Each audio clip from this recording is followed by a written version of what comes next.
नमस्कार दोस्तों, मैं हूं डॉक्टर प्रियंका और आप देख रहे हैं dental solutions. Root canal treatment क्या होता है, कैसे होता है, इसके बारे में हम ऑलरेडी एक वीडियो बना चुके हैं। आप चाहें तो उसे देख सकते हैं। आज हम बात करेंगे कि रूट कैनाल ट्रीटमेंट के बारे में जो क्यूरियोसिटी है लोगों में, उससे रिलेटेड क्वेश्चंस हैं उनके बारे में। 13 मेजर क्वेश्चन के बारे में हम डिस्कस करेंगे। वीडियो थोड़ी लंबी हो सकती है क्योंकि उन क्वेश्चन के बारे में हम बिल्कुल डिटेल में डिस्कस करेंगे। तो शुरू करते हैं।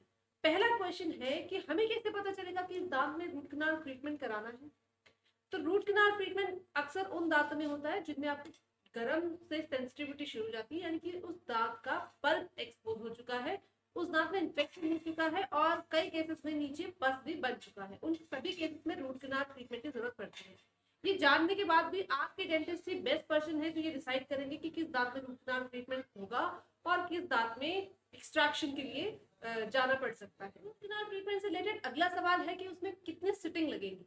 रूट कैनाल ट्रीटमेंट में एक सिटिंग लगेगी या मल्टीपल सिटिंग जाना पड़ेगा। ये इस बात पर डिपेंड करता है कि आपके दांत में कितना इन्फेक्शन है। अगर अभी अभी दांत टूटा है या उसका पल्प एक्सपोज हुआ है तो सिंगल सिटिंग में भी ट्रीटमेंट कंप्लीट हो जाएगा।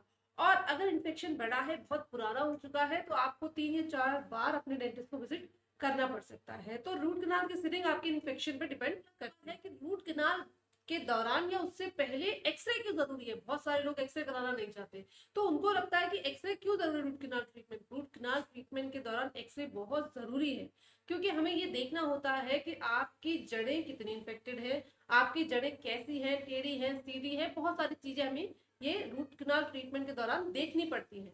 अब रूट कैनाल ट्रीटमेंट के दौरान एक्सरे की जरूरत इसलिए भी होती है कि नसें सही से डली है या नहीं डली है। इसलिए इस बात से घबराना नहीं है कि डेंटिस्ट आपके 2 एक्सरे कर रहे हैं या 3 एक्सरे कर रहे हैं। एक्सरे की बहुत इंपॉर्टेंस है, वो आपके बेटरमेंट के लिए ही है। अगर आप प्रेग्नेंट हैं तो आपके डेंटिस्ट आपको लेड एप्रन देंगे, इसलिए आपको एक्सरे से घबराने की जरूरत नहीं है। एक्सरे बहुत अच्छी चीज है रूट कैनाल ट्रीटमेंट के। अगला सवाल है कि क्या रूट कैनाल ट्रीटमेंट में दर्द होता है। रूट कैनाल ट्रीटमेंट में दर्द नहीं होता है क्योंकि आपके डेंटिस्ट रूट कैनाल ट्रीटमेंट शुरू करने से पहले आपको दांत सुन्न करने का इंजेक्शन लगा देते हैं।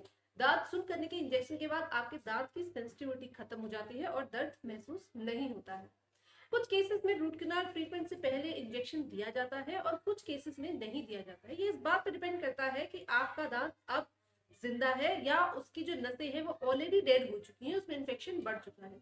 यदि दांत की नसें ऑलरेडी डैमेज हो चुकी हैं तो अब सुन्न करने के इंजेक्शन की जरूरत नहीं पड़ेगी। तो ये आपके डेंटिस्ट डिसाइड करेंगे कि कब इंजेक्शन देना है और कब नहीं देना है। पर रूट कैनाल ट्रीटमेंट के दौरान दर्द नहीं। सवाल है कितना खर्चा आएगा। सबसे बड़ा क्वेश्चन है रूट कैनाल ट्रीटमेंट में कितना बड़ा खर्चा आएगा। रूट कैनाल ट्रीटमेंट में खर्चा इस बात पर डिपेंड करता है कि केस कितना कॉम्प्लिकेटेड है। अगर सिंपल केस है तो भी रूट कैनाल ट्रीटमेंट में 3,000 से लेके 5,000 रुपए तक का खर्चा आता ही आता है। ये सारी सिटिंग का खर्चा होता है, एक ही सिटिंग का खर्चा नहीं होता है। अगर रूट कैनाल के बाद उसमें पोस्ट डालना पड़ा या कोई कॉम्प्लिकेशन के थ्रू रूट कैनाल में कुछ और करना पड़ा तो उसका खर्चा बढ़ जाएगा। पर नॉर्मल केस है तो रूट कैनाल का खर्चा 3 से 5,000 रुपए के बीच में आएगा। ये खर्चा वेरी कर सकता है place to place, location to location. Root canal क्या उन केसेस में करा सकते हैं जिन केसेस में किसी पेशेंट को शारीरिक बीमारी हो, जैसे डायबिटीज हो या उसका बीपी बढ़ा हुआ हो। उन केसेस में रूट कैनाल कराना ठीक रहेगा या नहीं रहेगा, उससे कोई और कॉम्प्लिकेशन तो नहीं होगा। आप रूट कैनाल किसी भी प्रॉब्लम में करा सकते हैं, हमें रूट कैनाल में कोई भी दिक्कत नहीं होती है। रूट कैनाल ट्रीटमेंट के दौरान सफाई से काम किया गया हो तो इन्फेक्शन का खतरा बहुत कम होता है। तो रूट कैनाल में कोई दिक्कत नहीं है, आप शारीरिक बीमारी में भी रूट कैनाल करा सकते हैं। हाँ, दांत निकलवाने के दौरान आपको शारीरिक चीजों का जरूर ध्यान रखना होता है।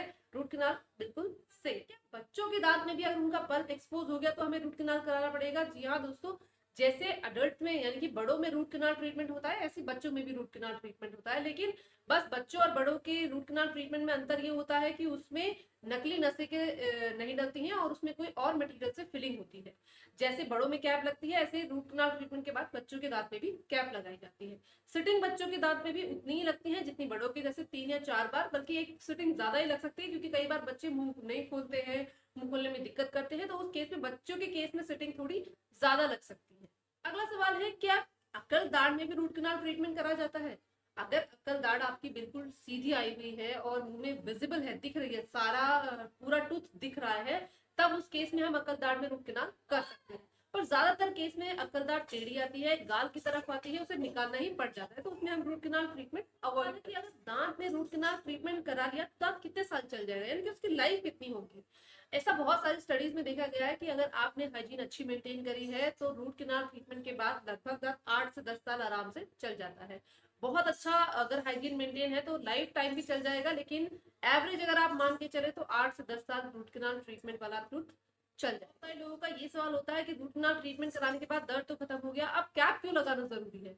रूट कैनाल ट्रीटमेंट के बाद दांत की नसों की सप्लाई खत्म हो जाती है और वो थोड़ा ब्रिटल हो जाता है। अगर आप उसके ऊपर कैप नहीं लगाएंगे तो कभी खाते हुए या कोई अगर भारी लोड आपने दांत के ऊपर डाल दिया तो दांत फ्रैक्चर होने का चांस उसका थोड़ा सा बढ़ जाता है। इसलिए सेफ साइड रहने के लिए रूट कैनाल ट्रीटमेंट के बाद दांत में कैप लगवा लेना चाहिए।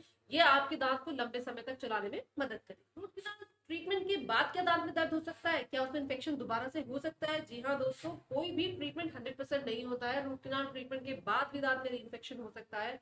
अगर दांत में फिलिंग कराने के बाद कैप नहीं लगवाया तो उसमें लीकेज हो सकती है, दोबारा से इन्फेक्शन हो सकता है।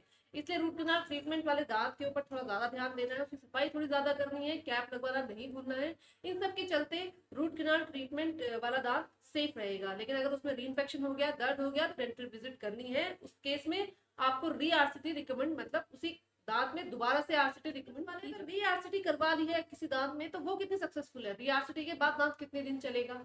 री आरसीटी बिल्कुल आरसीटी की तरह ही होती है। उस केस में भी एवरेज जो ड्यूरेशन है दांत का वो 8 से 10 साल का ही रहता है। बहुत सारे केसेस में किसी वजह से अगर आरसीटी फेल हो जाती है और दोबारा आरसीटी की जाती है तो उसमें घबराने की कोई जरूरत नहीं है। वो बिल्कुल नॉर्मल प्रोसीजर है जैसे रूट कैनाल ट्रीटमेंट होता है और उसका लाइफ भी अच्छा है, दांत लंबे समय तक बना रहे। अगला सवाल है, कौन बेस्ट पर्सन है रूट कैनाल ट्रीटमेंट करने के लिए? तो रूट कैनाल ट्रीटमेंट के स्पेशलिस्ट को हम एंडोडोंटिस्ट बोलते हैं। वो रूट कैनाल ट्रीटमेंट के ही डेंटिस्ट होते हैं। लेकिन कोई भी जनरल डेंटिस्ट जो अच्छा एक्सपीरियंस है, अच्छा रूट कैनाल कर सकता है, इसलिए अपने डेंटिस्ट पर भरोसा करें। ये थे रूट कैनाल ट्रीटमेंट से रिलेटेड 13 बड़े क्वेश्चन। अगर इसके बाद भी आपका कोई डाउट है तो आप मुझे कमेंट करके बता सकते हैं। मिलते हैं अगले वीडियो में, तब तक के लिए नमस्कार।